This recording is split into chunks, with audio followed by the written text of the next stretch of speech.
আমির খান তার আপকামিং মুভির গান গাওয়ানোর জন্য অরিজিৎ সিংয়ের বাড়িতে যায় এবং অরিজিৎ সিংকে রিকোয়েস্ট করে যে তার মুভিতে গান গাওয়ার জন্য। কিন্তু আমরা জানি অরিজিৎ সিং প্লেব্যাক সিঙ্গিং ছেড়ে দিয়েছে, তাই আমির খান তাকে রিকোয়েস্ট করার জন্য তার কাছে যায়।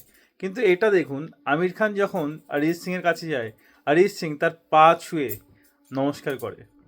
তো আমার মনে হয় বলিউডের মধ্যে এমন একজনকেও আপনি খুঁজে বার করতে পারবেন না যে একদম টপ মোস্ট পজিশনে থেকেও তার মধ্যে এক ফোঁটা অহংকার নেই।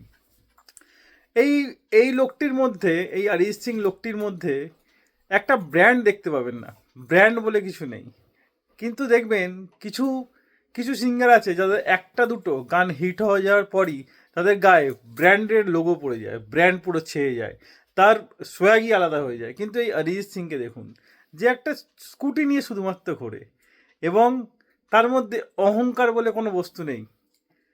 যখন আমির খান তার বাড়িতে আসে, তার বাড়িতে সবাইকে নিয়ে সে আনন্দ করে আমির খানের সঙ্গে খাবার খায়, আমির খানকে নিজের ফ্যামিলির মতো করে যত্ন করে তাকে খাওয়ায়, তার সঙ্গে থাকে, তার সঙ্গে ঘুড়ি পর্যন্ত ওরা একসঙ্গে।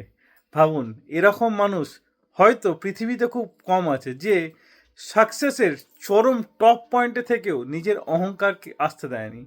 হয়তো এনার জায়গায় অন্য কেউ থাকলে সে লাক্সারি গাড়ি নিয়ে ঘুরতো, কিন্তু এনার মধ্যে সেই জিনিসটা কখনোই দেখা যায়নি।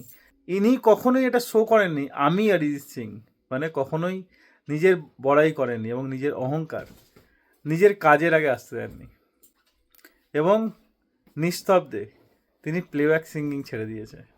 এরকম মানুষ তো খুব কমই দেখা যায়, তাই না?